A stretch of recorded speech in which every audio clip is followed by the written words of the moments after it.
Hi friends, ഞാനിന്ന് ചെയ്യാൻ പോകുന്നത് ഉള്ളി വറുത്തെടുത്ത ഒരു ചമ്മന്തിയാണ്. അതിനായിട്ട് ഞാനിപ്പോൾ കുറച്ച് ഉള്ളി എടുത്തിട്ടുണ്ട്. ഇത്ര ആവശ്യമില്ല, വളരെ കുറച്ച് മാത്രമാണ് ഞാൻ എടുത്തിട്ടുള്ളത്. ആദ്യം ഉള്ളിയുടെ തോലൊക്കെ ഒന്ന് മാറ്റി വയ്ക്കണം.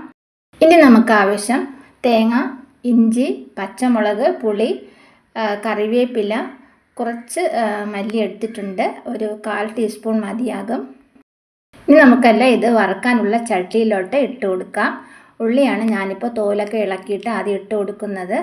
ഇനി ഞാൻ ഇട്ട് കൊടുക്കുന്ന തേങ്ങ ഞാൻ ചെറിയ കഷ്ണങ്ങളാക്കി എടുത്തിട്ടുണ്ട്. 3 പച്ചമുളകാണ് ഞാനിപ്പോൾ ചേർത്ത് കൊടുത്തിരിക്കുന്നത്. അതിൻ്റെ കൂടെ തന്നെ ഇഞ്ചിയും ഒരു ചെറിയ കഷ്ണം പുളിയും ഇട്ട് കൊടുക്കുന്നുണ്ട്. കൂടെ തന്നെ നമ്മൾ എടുത്ത് വെച്ചിരിക്കുന്ന കറിവേപ്പില കൂടി ചേർത്ത് കൊടുക്കാം.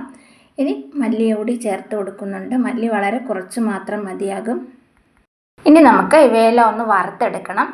എണ്ണയൊന്നും ഒഴിക്കാൻ പാടില്ല, വെറുതെ ചെറുതീയിലിട്ടൊന്ന് വറുത്തെടുക്കാം. ഇതൊരു വെറൈറ്റിയും ടേസ്റ്റിയുമായിട്ടുള്ളൊരു ചമ്മന്തിയാണ്. നമുക്ക് ചോറിനോട് മാത്രമല്ല, കഞ്ഞിയോടും വേവിച്ച കപ്പയോടൊക്കെ കഴിക്കാൻ അടിപൊളിയായിട്ടുള്ളൊരു ചമ്മന്തിയാണിത്. എല്ലാവരും ഒന്ന് ട്രൈ ചെയ്ത് നോക്കുക.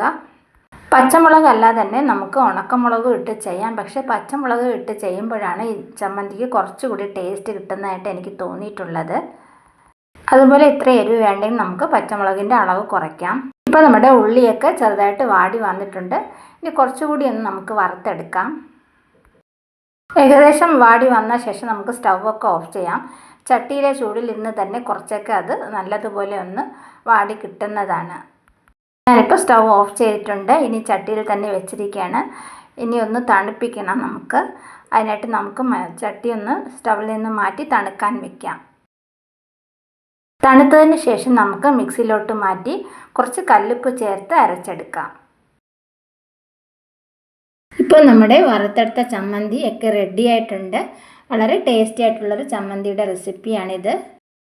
വീഡിയോ ഇഷ്ടമായ ലൈക്ക്, ഷെയർ ആൻഡ് സബ്സ്ക്രൈബ് ചെയ്യുക.